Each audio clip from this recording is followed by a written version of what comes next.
7-year-old Wen is traveling with her folks, Eric and Andrew, at their remote lodge in country Pennsylvania. While remaining there, Wen is moved toward by a puzzling outsider named Leonard.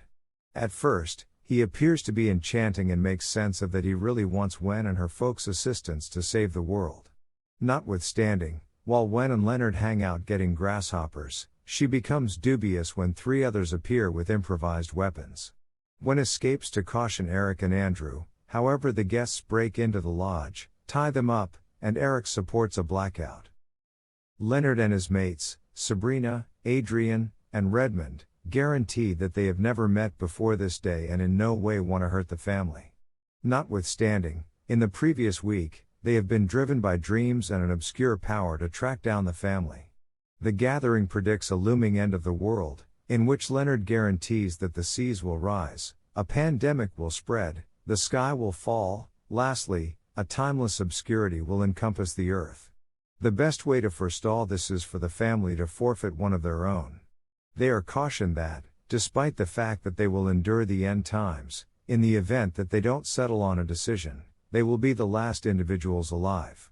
Eric and Andrew suspect that the gathering is lying and that the assault is inspired by contempt and hallucination.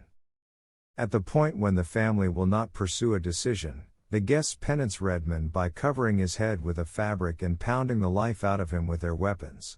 Eric, who is concussed, sees a figure of light as Redmond dies. On the TV, media reports show destroying super torrents, which Leonard announces is the beginning of the end of the world.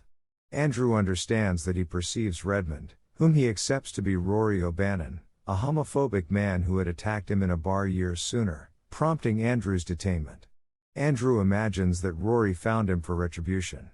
Leonard, Sabrina, and Adrian question Andrew's supposition and wrestle with their culpability, yet at the same time clutch their dreams. They uncover that Redmond's passing has released the main catastrophe. The next day, the gatecrashers penance Adrian as the family stays ambivalent indeed. The fiascos proceed, as a lethal seasonal infection, which is especially hazardous for kids, spreads across the world.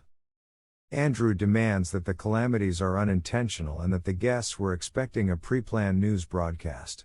Sabrina depicts how she and different guests were directed to track down one another web-based by their dreams.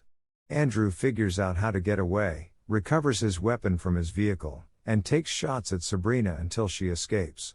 He tracks down Redmond's wallet and demonstrates to Leonard that he was Rory. Harmed from his assault and with their tires sliced, Andrew accepts the 4 arrived in a truck close by and recommends that they use it to escape. After Andrew and Eric secure Leonard in the restroom, Sabrina breaks into the house and is shot lethally by Andrew. Leonard fools Andrew into coming into the washroom by making him think he got away from through the window, and afterward overwhelms him, taking the weapon. Leonard penances Sabrina and the transmission shows unconstrained plane accidents happening all over the planet. Understanding their time is almost finished, Leonard drives the 3 to the back deck as the sky obscures. He illuminates them that after his passing, they will just have a couple of moments to settle on a choice before it is past the point of no return. Leonard penances himself by slitting his own jugular. Upon his passing, the sky turns out to be considerably hazier and lightning strikes, making more flames and causing more planes crash. Eric currently accepts that the occasions are genuine, and that the interlopers address the 4 horsemen of the end times. Not maintaining that one should experience childhood in an obliterated world, Eric offers himself as the penance.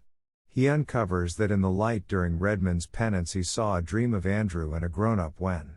Eric feels that their family was decided to make the penance on the grounds that their adoration was unadulterated. Hesitantly, Andrew shoots and kills Eric prior to lightning strikes, setting the lodge ablaze. Andrew and Wen track down the guest's truck with possessions that verified their accounts.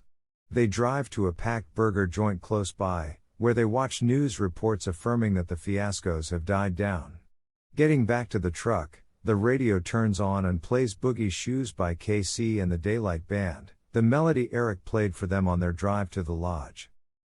Thank you for watching. Please subscribe in channel, like and share.